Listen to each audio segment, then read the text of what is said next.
Who says there's nothing to play for Week 18 of the NFL? Not a lot, to be honest, but it ain't nothing.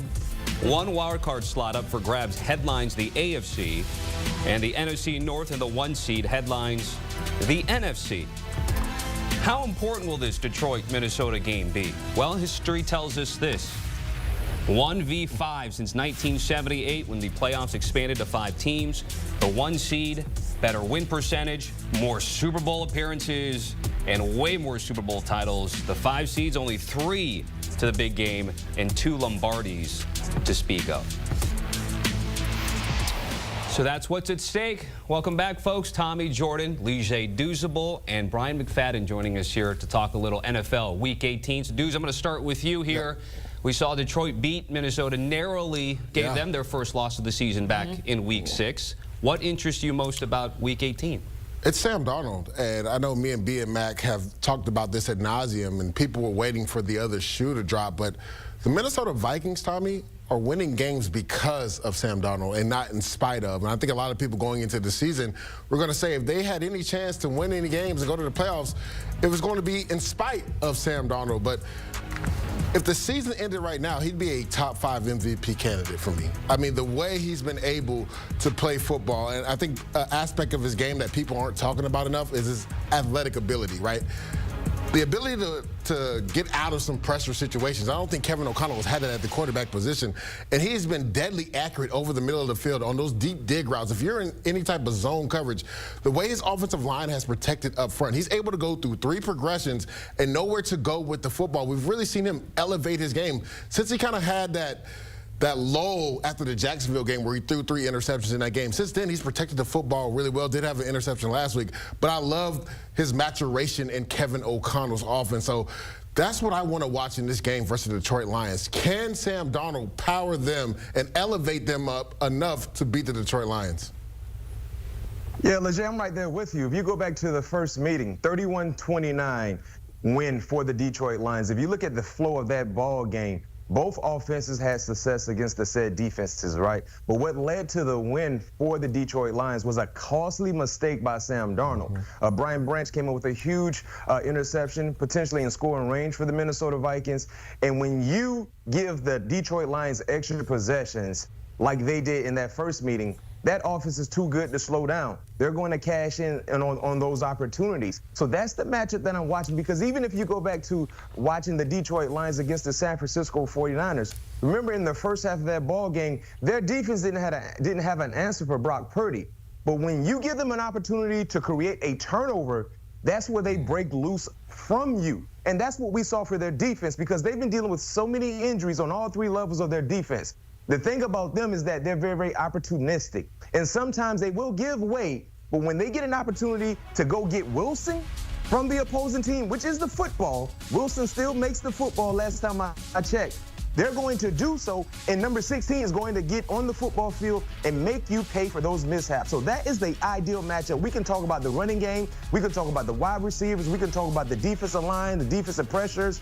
It's all about the quarterback, because when you're playing good on good, usually the deciding factor is which quarterback will keep the football clean. Well, as Tommy mentioned, the winner of this game will clinch the top seed in the NFC. The Lions do enter as a 2.5-point favorite in this game. This Lions team, though, bruised up all season long, a whopping 21 players on IR right now, mainly on defense. You know, this offense, of course, remains exciting, but Leger, can this Lions team win a Super Bowl with this defense?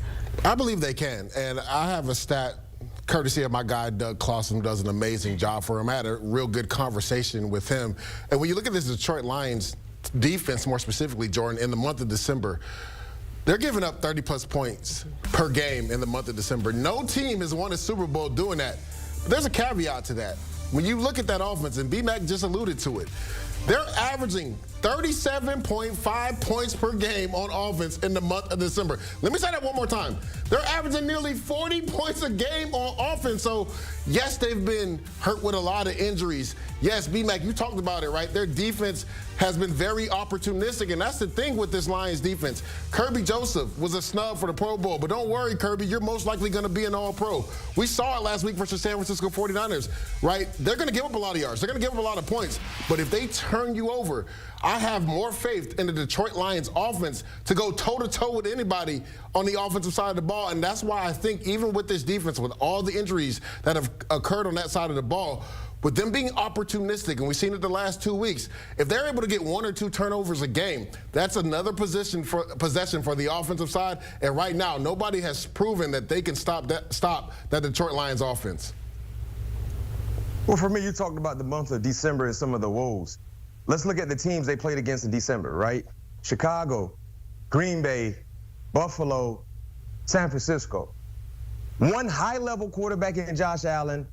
Jordan Love is a guy who is overly talented, but he's not clearly in the neighborhood of Josh Allen. And then you talk about Caleb Williams and Brock Purdy.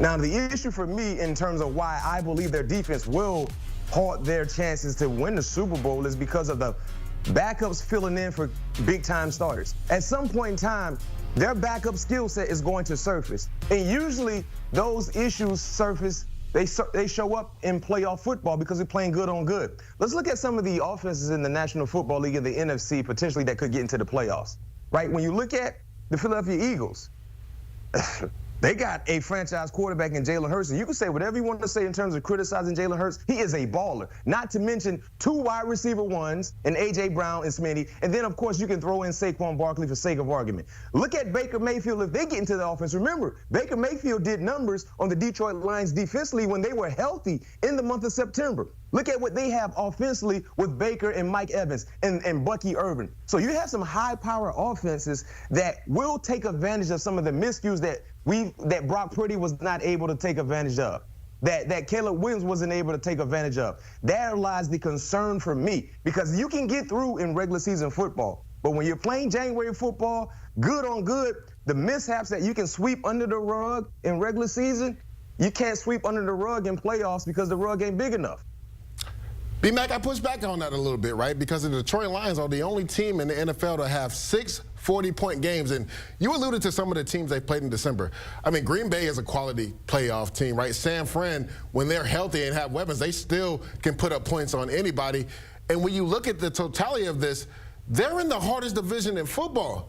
B-Mac, maybe you can remind me of something. How many losses do the Detroit Lions have in the NFC North right now? Repeat that, say it again. How many losses do the Detroit Lions currently have in the toughest division of football in the NFC North right now? How many losses do they have? They have 0. 0 in the hardest division in football. So, yeah, I get what you're saying with these injury woes and them, you know, in the playoffs, it's a lot different than the regular season. But, again, with this offense, they can go toe-to-toe with anybody. And if you give me Ben Johnson and Jared Goff at the end of the game with the football, I'm taking the Detroit Lions versus any defense in this league right now because nobody has proven that they can stop them consistently. It takes 2 to tango.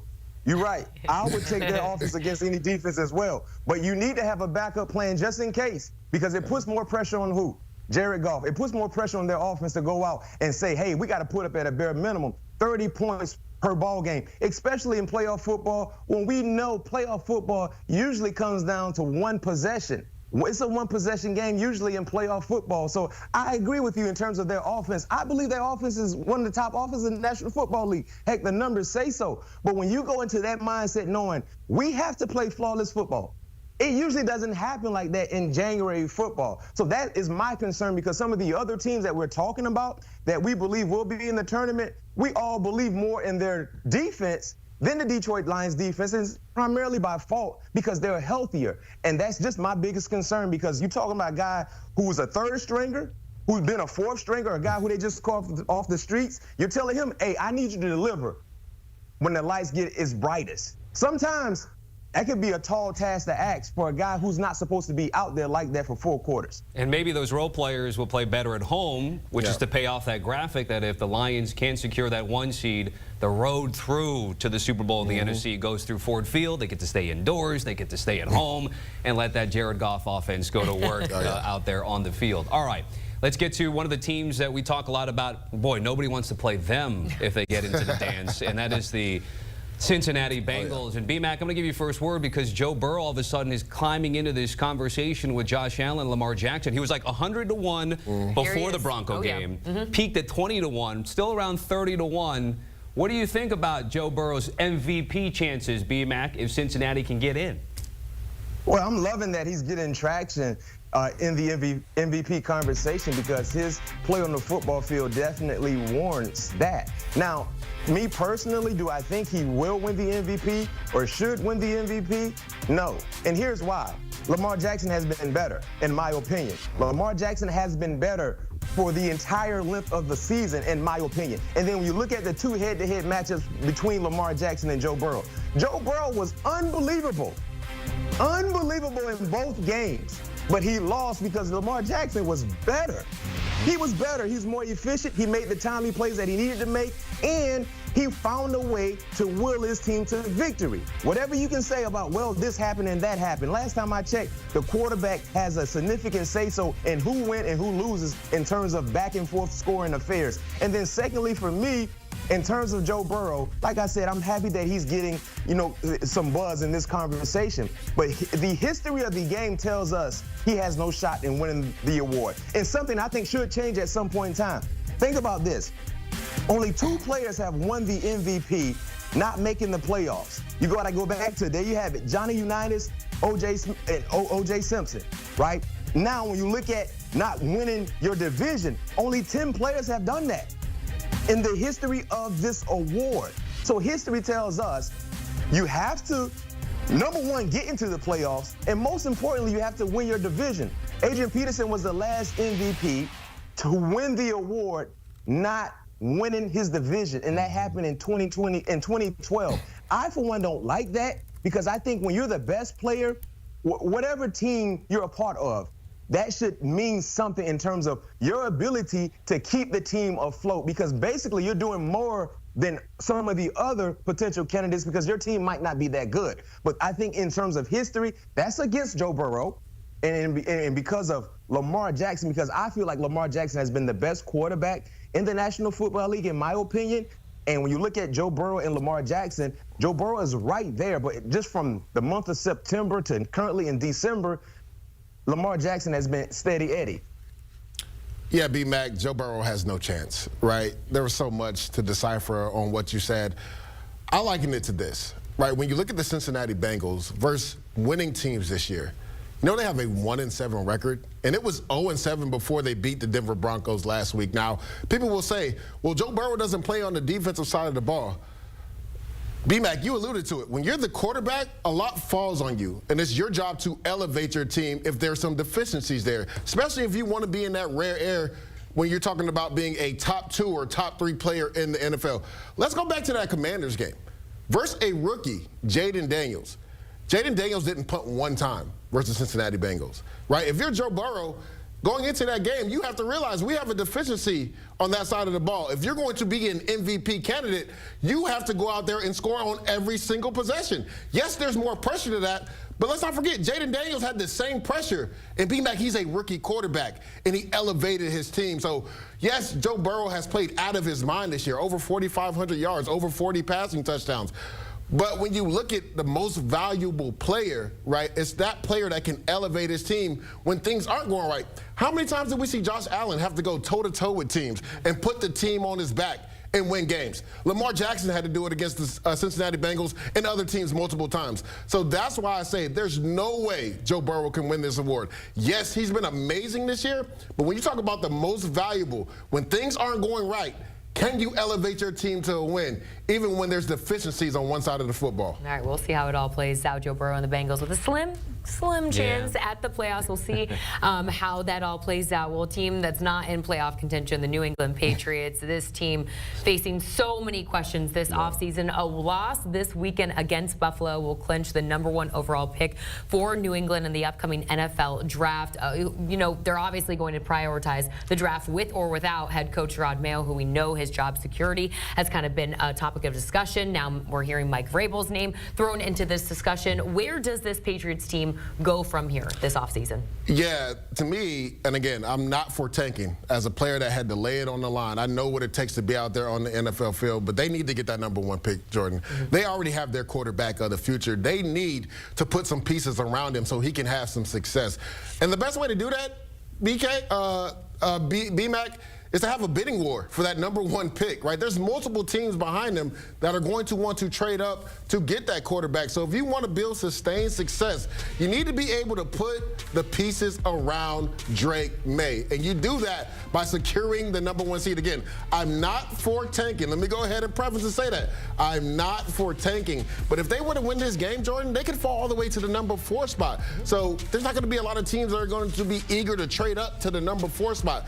At the #1 spot, there will be a bevy of teams looking to pay a king's ransom to move up to get their quarterback of the future, which will help you put some pieces around Drake May. I love what I've seen from the young rookie quarterback from North Carolina. He's grown so much this year, but they need to secure that #1 seed. That way they can help Drake May out in the future. I'm right there with you, LeJay. I mean, potentially, if they can get the #1 pick for 2025 NFL's draft, it's like having the best piece on the Monopoly board, best piece of a real estate. Everybody wants it, but you have it. So now you got to go ahead and negotiate with the highest bidder because, to your point, the best way for the Patriots to become relevant and become competitive is adding more resources via the draft. They will have the most money, if I'm not mistaken, available in terms of cap space. So you got the dollars to play with, and it's not monopoly money. It's actually real money. And if you can get extra picks because you have the #1 pick in this year's draft and you do not need a quarterback because you already have your quarterback of the future, that is the best way to capitalize on a great offseason for the Patriots. Yep, it would give them a lot of options. Gentlemen, thanks so much for joining us here on CBS Sports HQ. Worth mentioning, Colorado's quarterback, Shedeur Sanders, is the current betting favorite to go first overall. But as B-Mac and LeJay both alluded to, Patriots promising rookie season from Drake May. We expect for them to look elsewhere as you take a look at this NFL Sunday. Ton of games going on CBS, and you could stream on Paramount+.